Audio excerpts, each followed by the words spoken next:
Well, hi, everybody. I'm Don Stewart, and welcome to our second edition of Breaking News for this Saturday, the 27th day of September, 2025. And as we said earlier, what we're going to do during this edition of Breaking News is look through the 21-point plan for ending the Gaza war that, according to the headline here, this is from the Times of Israel, they have an exclusive on this. They summarize the plan.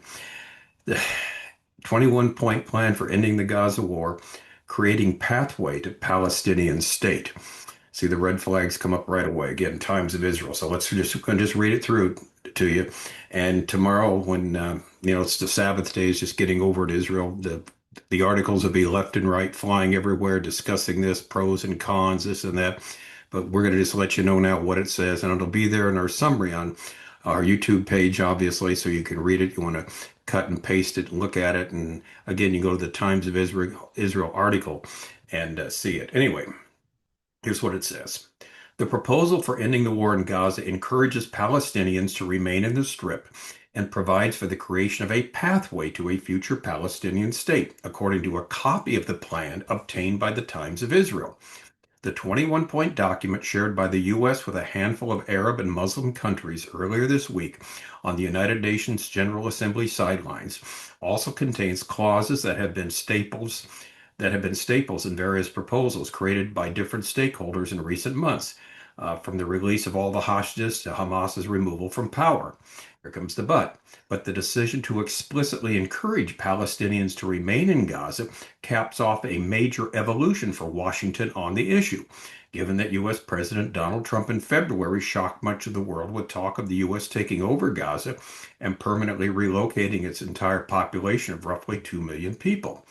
Those remarks gave significant tailwind to the idea among Prime Minister Benjamin Netanyahu's far-right coalition partners, and even among more moderate Israeli political figures who have since worked actively to encourage the voluntary migration of Gazans, albeit with no success to date. Well, actually, about 800,000 have already left Gaza City, so quite a bit have left. All right.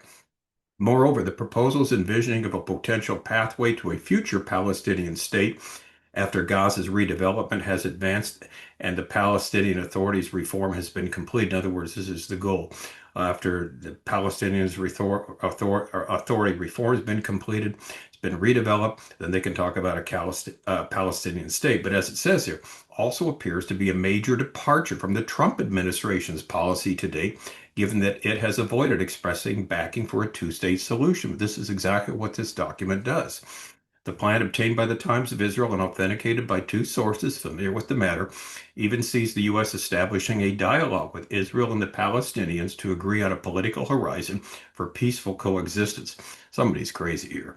While these terms are major selling points for the Palestinians, the proposal crafted largely by U.S. Special Envoy Steve Witkoff, and therein lies the problem. The man does not have any clue what he's doing, and poised to be fine-tuned in the coming days, also includes clauses that Israel has long demanded. Those include a commitment for Hamas to disarm, the demilitarization of Gaza, and the establishment of a process to de-radicalize the population. The exact sequencing for these steps isn't specified, but it appears that they are intended to come into effect in parallel with the ending of the war. Those requirements will likely make the proposal a difficult sell to Hamas. That's the understatement of the year.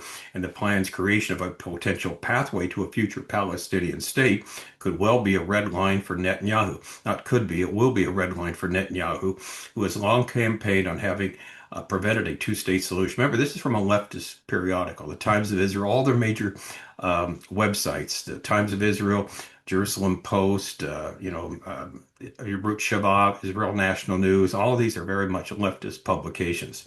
Okay, so let's understand that. So they're always going to have the negative hit on Netanyahu. The Israeli premier told the UN General Assembly on Friday, giving the Palestinians a state 1 mile from Jerusalem after October 7th is like giving Al Qaeda a state 1 mile from New York City after September 11th. This is sheer madness. It's insane, and we won't do it. Israel will not allow you to shove a terrorist state down our throats. All right, here we go, though. But Trump was optimistic on Friday about his chances for success telling reporters that we've been mentioning this earlier in the day that a deal may already be in place before posting on Truth Social that intense negotiations have been going on for 4 days and will continue as long as necessary to get a successfully completed agreement. Remember, he's just talking with the Muslim countries, not talking to Israel or Hamas. Just the United States and these Muslim countries are coming up with what they think is good. All of the countries within the region are involved. Hamas is very much aware of these discussions, and Israel's been informed at all levels, including Netanyahu. However, a source familiar with the matter told the Times of Israel that the proposal has not yet been presented in full to Hamas, and the U.S. plan is rather light on details, and subsequent negotiations will likely be necessary, even if the sides agree to the plan. Okay, so here it is. What are the 21 points? The following are the contents of the plan, which have been paraphrased at the request of the sources who provided it. So we got a paraphrase or a summary of the 21 points. Number one, Gaza will be de-radicalized, be a terror-free zone that does not pose a threat to its neighbors. Point number two, Gaza will be redeveloped for the benefit of its people. Point number three, if Israel and Hamas agree to the proposal, the war will immediately end with the IDF halting all operations and gradually withdrawing from the Strip. Point number four, within 48 hours of Israel publicly accepting the deal, all living and deceased hostages will be returned. Point number five, once the hostages are returned, Israel will free several hundred Palestinian security prisoners serving life sentences. And that means they're all murderers, every single one of them. And over 1,000 Gazans arrested since the start of the war, along with the bodies of several hundred Palestinians. Number six, once the hostages are returned, Hamas members who commit, now get this, Hamas members who commit to peaceful coexistence will be granted amnesty. How in the world did that line get in there? While members who wish to leave the Strip will be granted safe passage to receiving countries. Number seven, once this agreement is reached, aid will surge into the Strip at rates no lower than benchmarks set in January 25, the January 2025 hostage deal, which included 600 trucks of aid per day, along with the rehabilitation of critical infrastructure and the entry of equipment for removing rubble. Number eight, aid will be distributed without interference from either side by the United Nations, and the Red Crescent will distribute it along with other international organizations not associated with either Israel or Hamas.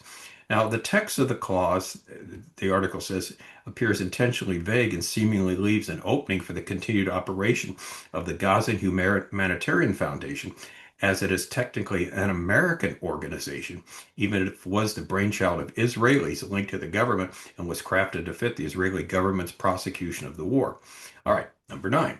Gaza will be administered by a temporary transitional government of Palestinian technocrats who will be responsible for providing day-to-day services for the people of the Strip.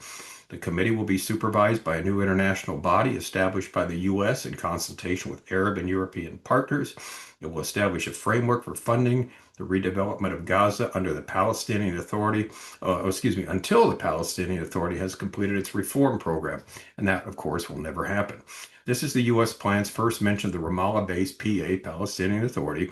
Israel has ruled out the authority as a potential ruler of Gaza, thereby nixing what has become the key to recruiting Arab assistance in the post-war management of the Strip. Given that the international community views unifying the West Bank and Gaza under a single reform governing body as essential for long-term stability and peace. Actually, that would be the death of Israel. If they connected those two areas, Ramallah and Gaza, then that would be the end of Israel, really would. The apparent decision to reserve the PA's role for an unspecified later date will likely be a difficult pill for Ramallah to swallow, but it also has limited leverage to bear in these discussions. Point 9 appears to borrow heavily from the former UK Prime Minister Tony Blair's plan for ending the war, which was first revealed by the Times of Israel earlier this month. Blair and former White House senior advisor Jared Kushner have been working on the Gaza file for months while advising Witkoff. All right, number 10. An economic plan will be created to rebuild Gaza through the convening of experts with experience in constructing modern Middle Eastern cities and through the consideration of existing plans aimed at attracting investments and creating jobs. Number 11, an economic zone will be established with reduced tariffs and access rates to be negotiated by participating countries. Number 12, no one will be forced to leave Gaza, but those who choose to leave will be allowed to return. Moreover, Gazans will be encouraged to remain in the Strip and offered an opportunity to build a better future there. Number 13, Hamas will have no role in Gaza's governance whatsoever. There will be a commitment to destroy and stop building any offensive military infrastructure, including tunnels. Gaza's new leaders will commit to peaceful coexistence with their neighbors. Number 14, a security guarantee will be provided by regional partners to ensure that Hamas and other Gaza factions comply with their obligations and that Gaza ceases to pose a threat to Israel or its own people. Number 15, the U.S. will work with Arab and other international partners to develop a temporary international stabilization force that will immediately deploy in Gaza to oversee security in the Strip. The force will develop and train a Palestinian police force, which will serve as a long-term internal security body. Oh my God, this has been tried before. None of this is going to work. Anyway, let's keep on reading.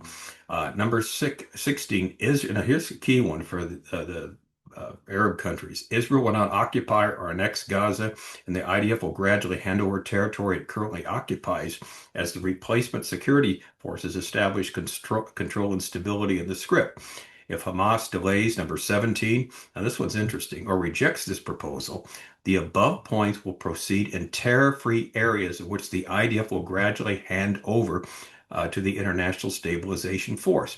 Now, this is the first mention of the possibility that the deal could be at least partially implemented, even if Hamas doesn't agree, and that's something new in all of this. Number 18, Israel agrees not to carry out future strikes in Qatar. The U.S. and the international community acknowledge Doha's important mediating role in the Gaza conflict. Number 19, a process will be established to de-radicalize the population. This will include an interfaith dialogue aimed at changing mindsets and narratives in Israel and Gaza. Again, never will happen. Number 20, when Gaza's redevelopment has been advanced and the PA reform program has been implemented, the conditions may be in place for a credible pathway to Palestinian statehood, which is recognized as the aspiration of the Palestinian people. No, the aspirations of the Palestinian people is one state, Palestine, with no Jews in it whatsoever. The clause doesn't provide details regarding the Palestinian reform program and is not definitive regarding when the pathway to statehood can be established. And finally, number 21, the U.S. will establish a dialogue, excuse me, between Israel and the Palestinians to agree on a political horizon for peaceful coexistence. All right, that's it. I just got one sentence. In its present form, it's hard to imagine Israel would even begin to accept it. In fact, it seems impossible. So let's see excuse my voice. Let's see what happens. All right. Again, forgive me for my voice. I'm still getting over COVID. I'm Don Stewart. Thanks for watching. And next time we will continue with all this. And again, this is laid out as a summary on breaking news on our YouTube channel. So please, you can look at it. I went through it fast and see what it has to say. Okay, until next time, excuse me, as always, may the Lord richly, richly bless.